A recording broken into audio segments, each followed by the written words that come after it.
মুসলমানের আমি গুনাহগার। এবার হজে গিয়েছিলাম, তায়েফের ময়দানে হযরতে আব্দুল্লাহ ইবনে আব্বাস রাদিয়াল্লাহু তাআলা আনহুর মাজার শরীফ মোবারকের পাশে জিয়ারত করলাম, মসজিদে নামাজ পড়লাম। মসজিদে আলীতে নামতে চাইলাম, দিল না। যেই বুড়ি আমার নবীর চলার পথে কাটা দিত, ওই বুড়ি চলার পথে কাটা দিত, ওই বুড়ির বাড়িতেও কাউরে নামতে দিল না। ওই বুড়ির বাড়ির পাশে একটা পাহাড় আছে। আমার দয়াল নবী রাহমাতুল লিল আলামিনকে চিরতরে শেষ করে দেওয়ার জন্য ওই পাহাড়ের উপর থেকে বড় বিরাট একটা পাথর ধাক্কায়া পাহাড়ের উপর থেকে ছেড়ে দিছে, যাতে নিচে নবীজির মাথা মোবারকে পড়ে। আমার নবী সাহাবায়ে কেরামদেরকে নিয়ে আলোচনা করছিলেন, কিন্তু ছোট্ট একটা পাথর আল্লাহর হুকুমে সে আইসা ওই বড় পাথরটারে আটকায়া দিছে। আজ পর্যন্ত পাথরটা ওই ছোট পাথরে আটকায়া রয়েছে, বিরাট পাথর। ওই পাথরটা আমরা গাড়ির থেকে দেখছি, নাইম্মা কাছে যাইতে দেয় নাই। কিন্তু ওই তায়েফের জমিনে পাহাড়ের উপরে এমন একটা নিদর্শন ছিল, যদি নামতে পারতাম আমি খুঁজা বাহির করে লাইভে আপনাদেরকে দেখাইতাম, কিন্তু আমি নামতে পারি নাই। পুলিশে নামতে দেয় না, নামলে অত্যন্ত ডেঞ্জারাস। ওই দেশের পুলিশ নামতে দিল না।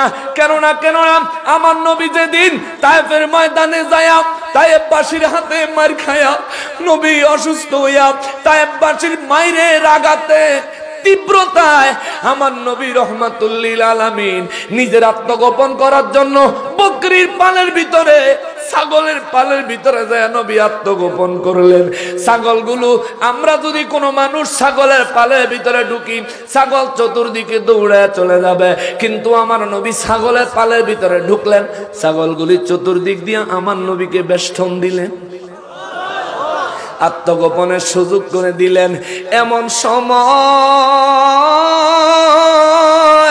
তায়েফের দুষ্ট ছেলেরা আমার নবীকে খুঁজতে লাগলো, আরো মারবে, আরো মারবে।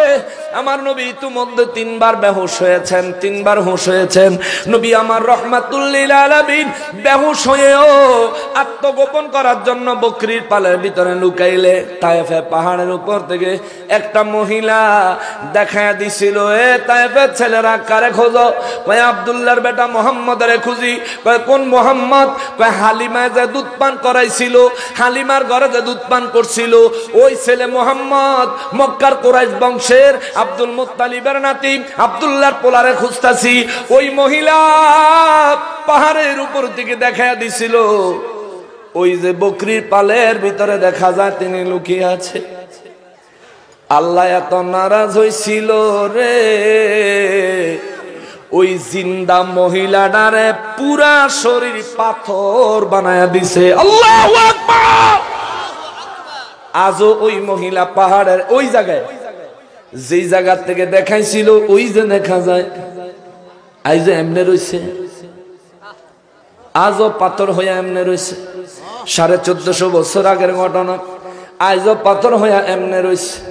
এই জন্য আল্লাহ কয়, কুল হুজুর আপনি বলেন সিরু ফিল আরদ, এ দুনিয়াবাসীরা রে, দুনিয়াটা ঘুর, দুনিয়া ভ্রমণ কর, দুনিয়াতে চলো, দুনিয়াতে ঘুরো। আমার সোনার বাংলাদেশে ঘুরলেও তো কত আল্লাহর ওলিদের কারামত পাওয়া যায়, ঠিক না? সারা বাংলাদেশে সমস্ত কবর, মুর্দার মাথা উত্তরে, মুর্দার পা দক্ষিণে, একমাত্র কবর, একমাত্র মাজার শেখ সৈয়দ নাসিরউদ্দিন শিপাশালা রহমাতুল্লাহ আলাইহি, মাথা পশ্চিমে, পা পূর্ব দিকে। সুবহানাল্লাহ। আকলবানের জন্য এখানে জ্ঞান আছে, হিদায়াতের অন্বেষণের কারীর জন্য এখানে হিদায়াত আছে, ঠিক কি না? আল্লাহ এই জন্য আল্লাহ কয়, কুল হুজুর আপনি বলেন সিরু ফিল আরদ, তোমরা দুনিয়া ভ্রমণ করো, সমস্ত জমিন ভ্রমণ করো। সুম্মানজুরু কাইফা কানা আকিবাতুল মুকাজ্জিবিন, তোমরা দুনিয়াটা ভ্রমণ কইরা দেখো, ছায়া চোখ খুললা, সুম্মানজুরু, সুম্মা তবর উনজুরু, নিজের চোখ খুললা দেখ, ভালো করে দেখ। কিভাবে আমি আল্লাহ নবীদেরকে মিথ্যা প্রতিপন্নকারী, নবীদের সম্মানে আঘাতকারী, নবীদের বিরুদ্ধে চক্রান্তকারীদেরকে ধ্বংস করেছি। বিশ্ববাসী দেখো, দেখে দেখে নিজের ঈমানকে পরিশুদ্ধ করো, নিজেকে হেদায়েতের গভীরে, হেদায়েতের গভীর থেকে গভীরে নিজেকে নিয়ে যাও, আল্লাহর ওলির দরবারে যাও, মুরাকাবা মুশাহাদা শিখো, আল্লাহর জিকির অন্তরে কিভাবে কলবে জারি করতে হয়, আল্লাহর ওলির কাছে যায়া সোহবতে সময় কাটাও, সময় কাটাও, সময় কাটাও। কেন যাব? আল্লাহ বলেন ইন্না রাহমাতাল্লাহি করিবুম মিনাল মুহসিনিন, আমার ওলিদের দরবারে আমি আল্লাহর রহমত পাওয়া যায়। চিৎকার দিয়া কোন সুবহানাল্লাহ। আজকে আল্লাহর ওলির দরবারে আইছেন, লস হইছে, ক্ষতি হইছে, লোকসান হইছে? ওলি আল্লাহর দরবারে রহমত দিয়ে রাখছেন কে? আপনারা যারা আসছেন, আমি একটা কথা বলবো এখন, সবাই উচ্চ আওয়াজে আলহামদুলিল্লাহ বলবেন, কেমন?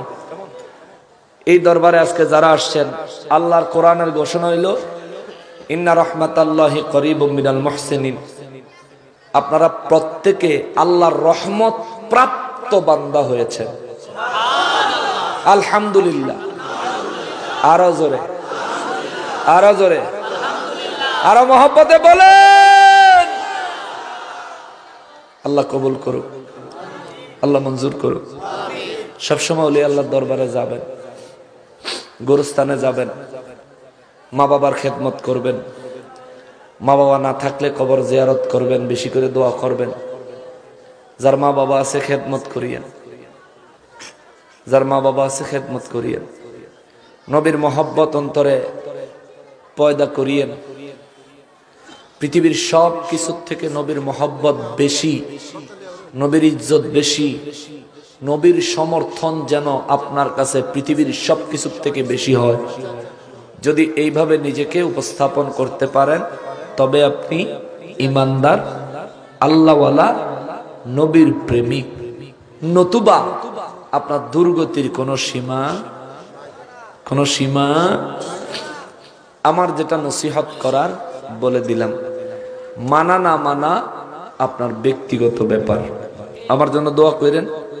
মনে কষ্ট থাকলেও আমি বলবো না আমাকে ক্ষমা করে দিয়েন, কারণ আমি যা বলেছি আল্লাহ এবং তার রাসূলের সন্তুষ্টির জন্য তাদের বিধান মোতাবেক বলতে হয়েছে আমাকে, এজন্য এটা বলবো না।